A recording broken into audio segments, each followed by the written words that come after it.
At Volvo Trucks, our long-term vision is zero accidents, and safety is at the core of everything we do.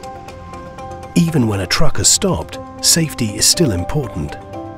That's why we're introducing a new driver support system, Door Opening Warning, which has been developed to help prevent accidents when truck doors are opened as pedestrians, cyclists and other vehicles are passing. The system is activated when the truck has stopped and remains on for several minutes after the engine is switched off. If the driver starts to open the door to leave the truck, but another road user, for example a cyclist, is approaching the risk area, the system is designed to alert the driver. The red light on the side mirror starts to flash and a warning sound is emitted from the relevant side.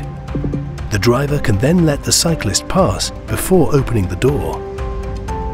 Volvo Trucks conducts extensive accident research based on real-life situations to develop active safety systems that support the driver and help prevent potential collisions. For optimum safety, we're therefore offering door opening warning on both sides of the truck.